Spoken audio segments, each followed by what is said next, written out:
Okay. How's that, Lynn? Let me know. Is that working better? Um, Lynn and Donalyn, right? Who could be cooler? Are over there on YouTube and they're giving me a little sound check right now. And we're having a little bit of a technology problem. You can tell if you attended my summit, I was not doing my own tech, right?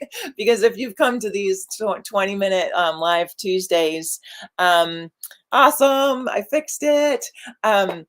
If you come to my live Tuesdays, you know that technology and I, we get along, but we have this kind of it's strained relationship would be a good way to put it. So Jody Miller, I see you. You're from Beacon, New York. Cool. Thanks for being here. And Jody attended the summit and loved it. So there's a couple things coming up. So, all right, well, let me back up. Now that we have our tech fixed, we might go over a little bit today, you guys, because I usually try to keep these to about 20 minutes, but I think that we had a hiccup. So I'm actually going to snip out that first bit and we'll get to the part with the sound that doesn't make you feel like you want to put your fingers in your ears. How does that sound? So welcome. If you're just joining, my name is Crispina French and I'm from the Berkshires in Western Massachusetts. I have been upcycling used clothing and textile manufacturers waste. Let me rephrase that. Manufacturers textile waste for over 30 years. That's pretty crazy. And I love what I do. And I actually have fallen into a role of kind of being a coach. So Jody Miller can attest to the summit that I hosted. She was able to join. And it was a 3-day event that was packed full of the most incredible presenters from all across the spectrum of textile upcycling, from people who, sell used clothing in volume to, solopreneurs. We had G's Bend represented. We had Fab Scrap, Jessica Schreiber from Fab Scrap, Stephanie Benedetto from the Queen of Raw. Those three businesses, Fab Scrap, the Queen of Raw, and Good Fair were three of our presenters who are suppliers. Like they collect textile waste and bundle it in ways that people can purchase it to use and are able to really support a lot of people in our industry. And there's countless other really awesome businesses that are similar. Catherine Swanson is another one at Swanson's Fabrics up in Turners Falls, Mass, not too far from me, where she has a whole store that is full of fabric stashes that people have donated to her that haven't gotten used. They've gotten stored for many years and find their way to her beautiful bricks and mortar store. And she hosts online rug making classes, and she has an online shop drop every Thursday evening at 8 p.m. Eastern. So all of these suppliers are able to help people who are creating their livelihoods, and whether it's a livelihood or a hobby, having a consistent supply of material really helps, right? So this is so the summit, I was able to feature all of these people who I've had the pleasure, like the magical pleasure of running into across my over 30-year path in this industry, where I was able to kind of shine light on them and bring them into a conversation with people who are just coming into the arena of textile upcycling. There's so much new and fresh and wonderful attention being paid to the way that we consume textiles, right? Did you know that the fossil fuel industry is the most highly polluting industry in the world. And second to the fossil fuel industry is the textile industry. So a lot of textiles, actually 63% of the new fabrics that are being made today are synthetics, predominantly polyester. And polyester is actually made by the fossil fuel industry. It's a fossil fuel product. So it's sort of like I feel like we're in this kind of tipping point where do you remember when everybody smoked? When I was a kid, everybody smoked, and I was allowed to smoke while I was in high school as a student. Like, you just go outside, you're good. And then the tobacco industry, which was huge and powerful and pretty in charge, right? They got taken down. So I feel like we're in this place. They are, we're in this place where this fossil fuel industry is going to, I think, experience some like a maybe they're going to become less powerful. That's what I'm rooting for because I think that there's a lot of improvement that we can make by just simple choices around what we choose to put on our bodies.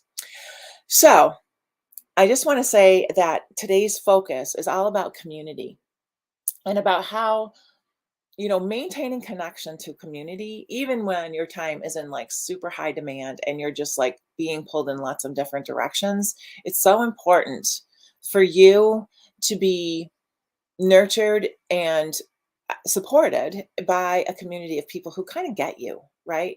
So, the summit, and when I say the summit, if you're new to me, I hosted something called the Rags to Riches Textile Upcycling Summit. It was all virtual.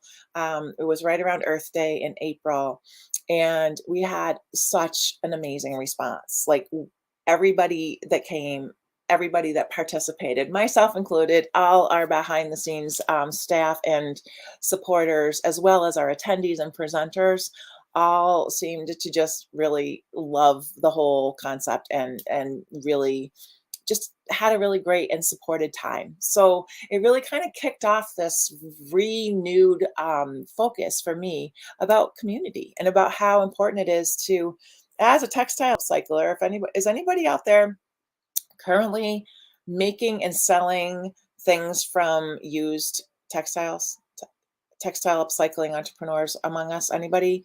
Um, if you are a textile upcycling entrepreneur, you know that there are pretty big differences between running a business as an upcycler versus running a business with new materials, right? So, the variables that involved in using textiles that are recycled, whether it be used clothing or manufacturer's waste or old stashes that have been discarded. There's no you cannot produce a consistent product for time immemorial. You have to you each individual piece that you make generally for the most part, each piece is actually slightly different. So it keeps the creativity, right? It keeps that aspect of always having opportunities for creative choices and coloration and pattern placement and that sort of thing is always fresh and fun, and it keeps it really exciting and engaging. But at the same time, when you're selling to somebody and you say, yeah, this is, for instance, here's a ragamuffin I made. Well, the next ragamuffin isn't going to have the same sweater pattern on his face or the same, the yellow, even if you chose another sort of limey, such, chartreuse colored belly component, it would be different because it would be cut from a different piece of fabric. So those variations are just a kind of visual reminder of the variations that happen in our costing in our business, like all the behind the scenes kind of back end of our businesses, selling product online. I can picture this and say, this ragamuffin's for sale. But if you don't buy this exact one, you're going to get shipped something that's either completely, not maybe completely different, the same shape, but different in coloration, slightly different in size, different in, the button eyes are going to be different. Or I'm photographing every single piece that I sell. And those differences make our businesses set apart from businesses where people can actually just be like, yep, here's my product. I can make you, or I can sell you, one of these or 10 of these or 100 of these, and they're all going to be exactly the same. So that's not what we're doing as textile upcyclers, right? We're actually creating one of a kinds in production runs. So having a community that really understands that aspect of our making process, that aspect of our entrepreneurial businesses is really super important. Does anybody who out there has a community that they're really super engaged with and supported by, who's textile upcycling? Anybody out there? Whether you're listening to this as a recording or live, post those things up and let you know if there's a name that you of your community. If maybe it's a group. I actually have a mastermind group with seven, actually six other women who I've run across, and we have a mastermind community that we love, that's just nurturing and supportive. um, I also have a community online that's called Stitcherhood, and Stitcherhood is a community designed for and by textile upcycling entrepreneurs. That it's just this place where everybody has this kind of level of understanding of how our work happens. If you're interested, you can learn more about that. Go to my website. It's at crispina.eco, and there's a little top navigation that you can learn more about Stitcherhood. It costs money. It costs $10 a month, and there's all sorts of offerings that happen within Stitcherhood that are, I feel like they're pretty valuable for our community. The other thing, Sandra Primo is my right arm with Stitcherhood. She's our community manager. She's lovely. She's also a textile upcycler from Austin, Texas. And, we really spend time speaking with our membership to be sure that the community that we're providing is valuable and helpful. So, input is really helpful. We do a lot of polls and questions, and just really work to engage with people so that we know our content is helpful, and that it's not just about our content. When you are developing community, you want to really engage and hear from all the people involved so that it's really as rich as it can be. That's one of the beauties of a community, right? So thanks for all the waving. I'm seeing a whole lot of people today. It's so nice to see everybody. Thank you for joining me. So as we're going forward, you guys, there's a couple of really exciting changes that I have coming up that I just wanted to share with you. So there is in sometimes I have all these ideas. Does anybody else have like thousands of ideas? And I'm like, okay, I'm going to refine this down to 10 things. And I'm like, wait a minute, 10 things? Like, I don't have time for 10 things. Oh, how about five? Okay, well, we've refined it down to three things. And those three things that are coming up that I want to share with you are, let me rephrase that. I am actually launching a podcast. I'm so excited. It's coming up mid-June. It's called Rags to Riches.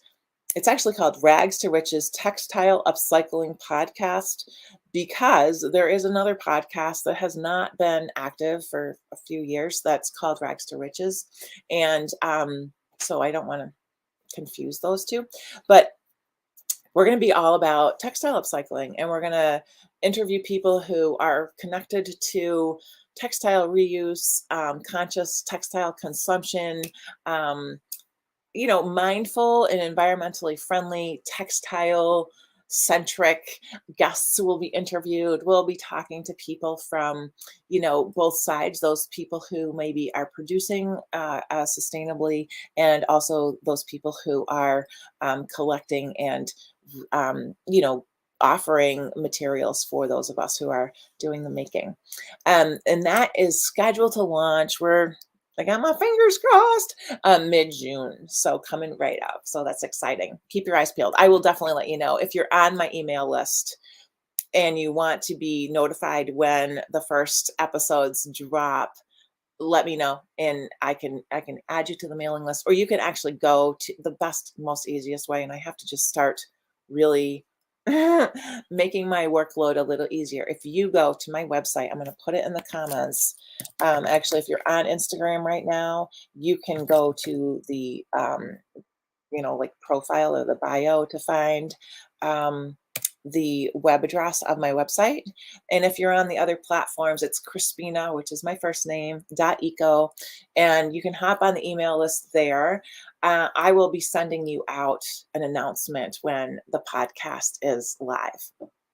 So that's one thing that's coming up, and that's going to be super exciting for me because it kind of grew out of the summit. So the Rags to Riches Textile Upcycling Summit, what we were able to feature 18 textile upcyclers as presenters, and over a 3-day span, everything was recorded. And the other announcement is that if you missed the Textile Upcycling Summit, if you were not able to attend live, and you haven't had an opportunity to connect in that way, we are going to have recordings of our presentations available. It's going to be, I think it'll be available, I think right around the same time that the podcast launches. So like mid-June. Again, if you're interested in learning more about the summit recordings, go to my website. There is like a slide out little email thing where you can join the email list. I have to confess that my website is like not 100% up to date. Like I'm working on it, and there's a couple pages that have like a little bit of dead ends going on. So bear with me because I'm working on this, but hop on the email list, and I will also let you know when those recordings are available. The cool thing about the email list is that you can opt out at any time. And if there's one specific thing that you're interested in learning about, but you really don't want anything else, you can kind of specify what you're interested in. So we don't send you email that's annoying or, intrusive in any way. So that's one thing. Then, so we've got podcasts, we've got summit recordings. Okay. We're again focusing back to that community, right? Like, I mean, honestly, like what an amazing community we created with the Rags to Riches Summit.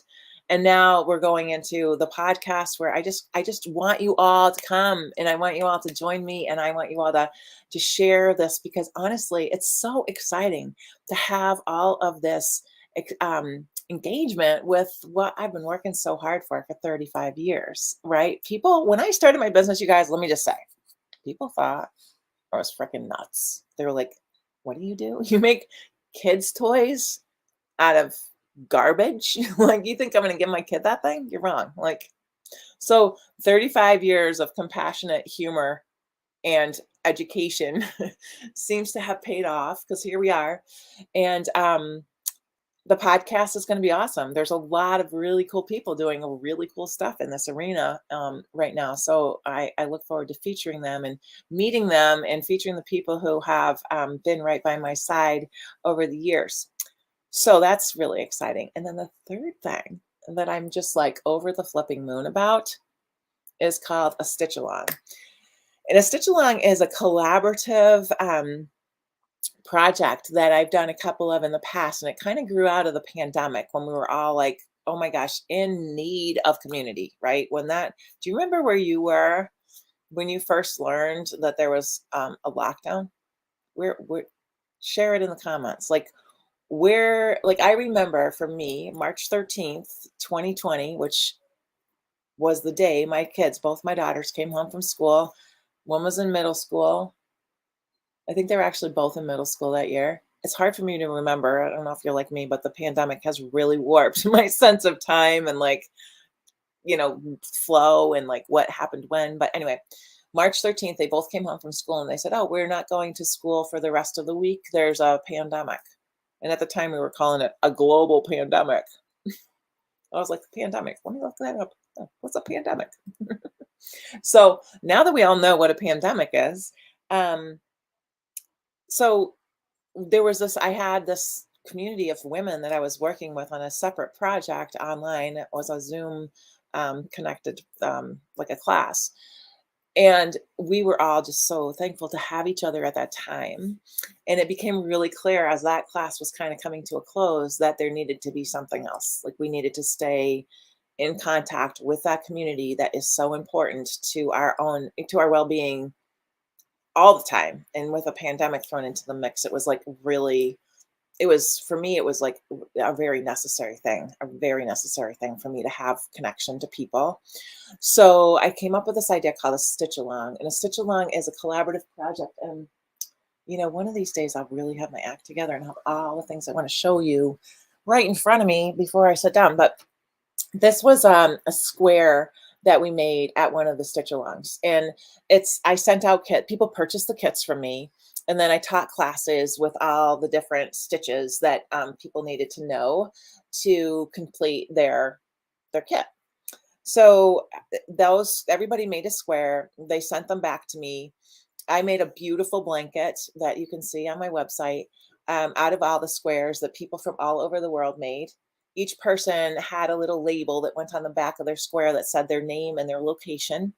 And then when I put the squares all together, we created a fundraiser for one of well, actually, the first one we did for our local Western Massachusetts shelter that supports survivors of domestic violence.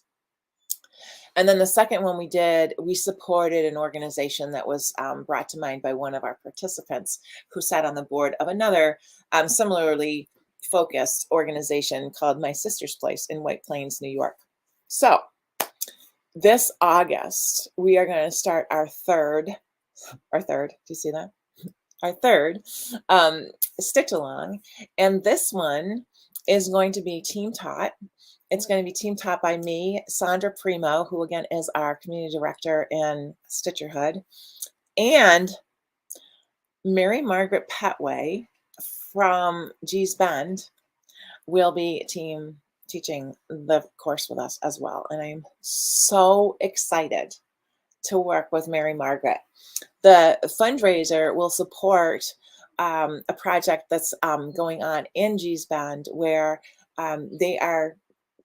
Mary Margaret is heading up a project where we are going to help them build a pretty humble, small, simple little building so they can have a place to quilt where they can spread out. Right now, there's a lot of women who work in small quarters and they don't have room to really spread out and make quilts of any size. So if you are interested, and I see Lynn Hirschberger, oh my God, is right? Like, you can learn from me and Sandra and one of my favorite new friends, Mary Margaret Petway from Gee's Bend, Alabama, we're going to make squares, and the square designs are in the works right now. This first one that we're working together, and I will design the square. We're going to kind of do things the way we know they've worked in the past. And then, depending on what happens, it might be something that we do in the future with guest designers. And I'm thinking maybe Mary Margaret wants to design a quilt where we can all make a square. So this one will be kicking off. We're actually going to be there's a couple of other differences about this coming up stitch along too, which is going to be fun. So you could also, you could buy a kit from me, and this is not the kit that will be for this blanket coming up. We always make a different design for each one. But you could buy a kit, but you could also make your own kit if you have the fabrics that are, we'll make a list of the suggested types of fabrics to use, and you can create your own kit with the fabrics that you have in your stash. Or if you're not that kind of person and you just don't have any bits and pieces of fabric around, we will have a limited number of kits available. So it is the chance of a lifetime, Lynn. I'm so glad that you see it that way too. It's just so exciting for me to have this opportunity to support. Well, I mean, if anybody, Gee's Bend is the grandmama of all the textile upcycling aesthetic and community, and just the actual textile upcycling has been going on in that little town down there in Alabama for generations. I think Mary Margaret said she was 5th generation. She could be 4th. I can't remember. We'll have to ask her. But the people in Gee's Bend were slaves. So upcycling textiles was like what they did because they didn't have any other option. And if anybody hasn't already taken the opportunity to see their work in the museum circuit that it's shown in, I would highly recommend that. If you're not in an area where you can visit a museum, or that's difficult for you, go online and look at what they have created over the years. They're just the first time I was exposed to the G-Spend quilters was at the Whitney Museum in New York City. And I mean, honestly, I have to tell you a little confession. I kind of really museums are hard for me. I don't like to be quiet and I don't like to be slow. And I also grew up visiting museums rather than playgrounds with my family. And I really just wanted to go to the playground. But anyway, that Whitney Museum show, and I'm gonna say it's probably 25 years ago. I don't actually remember the year. I spent the longest time I've ever spent in a museum in that show, and it was just remarkable. It just touched my soul. So it's just a super amazing opportunity for me to support that magic that is the history of G's Bend. So look forward to that. And I will send out information about that too. And if you go to my website and you get on the email list, I will send out an email to everybody on our weekly emails go out on Sunday mornings very early. And then I might actually send out an email so that you can kind of pick and choose what you want information about so that it's not like you're getting tons of emails that are driving you crazy. But anyways, back to the whole community thing. Um, Three things that I'm announcing that are all super community based. First of all, the G's Bend collaboration on our next stitch along coming up. The stitching will happen the first 2 weeks of August.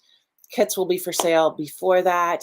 You will need to buy in to participate a month before that. So keep your eyes peeled. I don't want you to miss out. It's coming up soon. And of course, there's a limited number of people who can participate because we're making a blanket and, that we want to make it a manageable size blanket. So definitely keep your eyes peeled for that.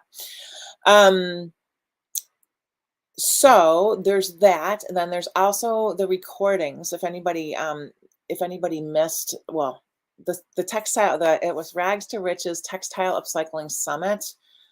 That was just like a mind blower. It really, really just far surpassed my expectations of how it was all going to come together. It was a 3-day event held in April. We were already planning our 2023 event, and featuring textile upcycling leaders from across the world, talking about their journeys and what they offer the world and how they create a livelihood around textile upcycling.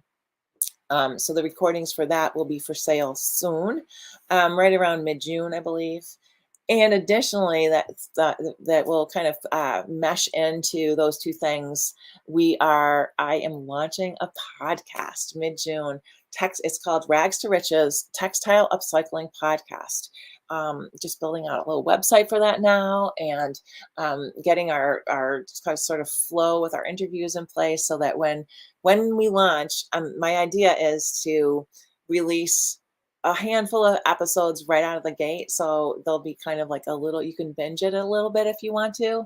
And then after that initial kind of handful of episodes, we will be releasing episodes weekly on Mondays. So you can catch those on all of the places, Stitcher and Apple Podcasts and wherever else. I'm learning all of this stuff, and thankfully I have really good help. So additionally, Stitcherhood is the membership that I host and is held in Mighty Networks. It's a $10 monthly membership fee. If you're interested, things like the podcast will release there on Sundays, so a day ahead of time. People in Stitcherhood always have special pricing for all of our offerings. And there's just a lovely community of really amazing creative textile upcycling geniuses doing magical things there and connecting really nicely together. So I encourage you to participate with your community, to nurture and support, and be nurtured and be supported by the people who connect with you best. And I enjoy your company, and I really thank you for spending your Tuesdays with me here. One final announcement is that once I get the technology set up, which is going to be probably not next week, but the following week, these live episodes will be taking place in Stitcherhood.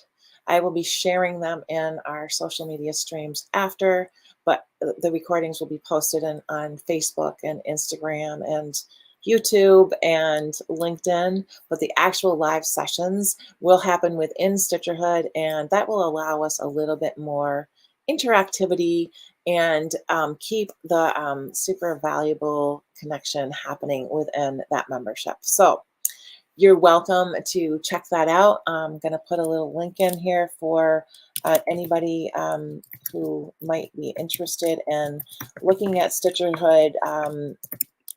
There's a really cool thing about Stitcherhood, and that is that it's run by people. We don't use artificial intelligence. We don't have bots. We're just regular people. And if you sign on for the 7-day free trial and decide, this isn't my thing, I'm actually not using it, I don't know if this is something for me. Even if you've passed that 7 days and you're into day 8 or 10, and you're like, oh, geez, I didn't see that email that came in. It told me my card was going to get charged. You can email me and you can say, hey, Crispina, I'm so sorry. It's really not something for me. And could you unsubscribe me? And I could say, yes, no problem. And I will take care of that for you. So please check it out if it sounds interesting in any way to you.